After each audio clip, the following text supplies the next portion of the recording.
ठाकुर जी जितनी देर भोग लगाएं आप मानसी में रहो। तो एक बार की लीला कि श्री गोरीलाल बिहारी जी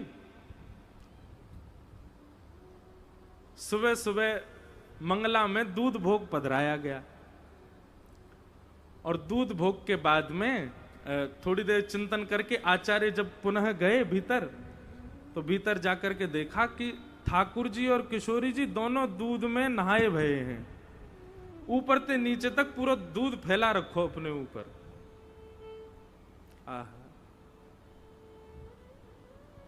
ठाकुर जी नथनी पहनते हैं वहां पे और किशोरी जी ठाकुर जी के रूप में।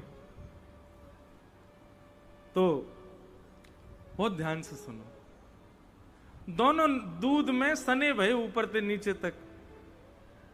आचार्य चरण ने प्रणाम किया, बोले जय जय, जे कहा लीला करके आए हो हैं, दूध पीवे की जगह नहा लिए सवेरे सवेरे। इतनो तातो दूध, तातो हमारे ब्रज में गर्म ते कहें तातो, इतनो तातो दूध तो नाओ उष्ण तो नहीं लगा होगा, लेकिन फिर मुझे कह देते मैं आपको स्नान करा दे तो आप काई को नहा लिए। सो ठाकुर जी बोल पड़े। ठाकुर जी बोले अरे ये श्री जी बड़ी भोरी हैं हमारी। आचार्य चरण बोले कहा भयो ने बताओ तो सही। तो ठाकुर जी लीला बता रहे अपने आप ही। ठाकुर जी कह रहे हैं, बोले मैं श्री जी को दुग्ध पान कराए रहे हो, सो श्री जी अपने होठ के पास दूध ले जाओ, फिर मुझे कहें ए दूध तो लाल लाल सो दिख रहा है, दूध में कछु पड़ो है, ऐसा लग रहा हो कि कछु लाल लाल सो का जामे। अब मैं जब दूध को देखूं तो दूध में कोई लालिमा नहीं, लेकिन श्री जी जब दूध पीवे जा मैं सो पीछे कर दें, या में तो कुछ पड़ो है। तब मैंने श्री जी से कही अच्छा एक काम करो, आप मुक्ते लगाओ, मैं बगल में आके झांकूंगा, मैं देखूं का लाल है।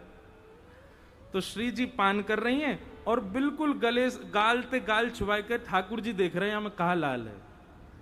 तभी देखो कि श्री जी की नथनी में जो मणि है वो चमक करके दूध को लाल लाल बना रही है। ठाकुर जी बोले जय हो श्री जी, आप बड़ी भोरी हो। बोले कहा भाई हो जी, आपकी नथनी है या को आप ऊपर करके दूध पी रही हो, ये नथनी की ही परछाई आ रही है दूध में, बात लाल लाल लग रहा है।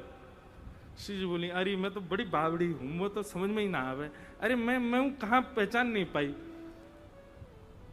फिर श्री जी दूध पीने लगी और दूध पीते पीते उनको अपने ही भोरेपन पे जोर की हंसी आई, और जैसे ही दूध मुंह में गया और मुंह में जाती हंसी आई तो सबरो फूटकार सबरो बाहर निकल गो, स्वयं भी सन गई और लालजू सन गए। ठाकुर जी भी वही में है गए। नरहर दास जी, नरहर देव जी 3 दिन तक नेत्रों से आंसू नहीं रोक पाए अपने, ऐसी लीला ठाकुर जी की। तो भैया चिंतन किया करो, केवल हम अपने ठाकुर जी की सेवा अपने उनके सिंहासन तक करें, उनको कुंज में बिठा दें, उनके सामने नाच लें गा लें, यही तक सीमित मत रखो। जब सब चीज से निवृत्त है जाओ तब एकांत में नेत्र बंद कर लो, ठाकुर जी के सामने ही रहो पर नेत्र बंद करो, और फिर हृदय के कुंज में उन्हीं ठाकुर जी को देखो अब कहा लीला कर रहे हैं। एक बार प्रयास करो, 2 बार प्रयास करो, 4 बार प्रयास करो, 20 बार प्रयास करो, कभी तो लीला प्रकट होएगी। और एक बात मेरी ध्यान से सुनियो भैया, जिस प्रकार किसी व्यक्ति को अंदर उसके कोई कमी हो जाए तो वो औषधि लेकर के उस कमी को ठीक करता है, ठीक वैसे लीला प्रकट करने की औषधि क्या है? यमुना जल। लीला प्रकट करने की औषधि क्या है? ब्रज की रज। लीला प्रकट करने की औषधि क्या है? ब्रजवास। ब्रजवास आप और किसी कार्य के लिए नहीं कर रहे हैं, लीला प्रकट हो इसलिए कर रहे हैं। लीला प्रकट करने की औषधि क्या है? श्री गोवर्धन की परिक्रमा। लीला प्रकट करने की औषधि क्या है? संत जनन की प्रसादी पानो। लीला प्रकट करने की औषधि क्या है? ब्रजवासिन के घर की झूठी मधुकरी पानो। इन सबसे लीला प्रकट होती है।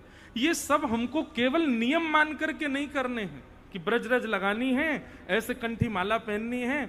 अब कंठी माला अधिकतर पहनने वाले इनकी पूछो क्यों पहनते हो, तो वो सब कहते हैं कि पता नहीं कब प्राण निकल जाए। तो जब प्राण निकले कम से कम उस समय कंठी गले से छुपी हुई हो तो वैकुंठ प्राप्त। यहां पर भी स्वार्थ आ गया ना, ये भी तो एक स्वार्थ है कि आप अपने उद्धार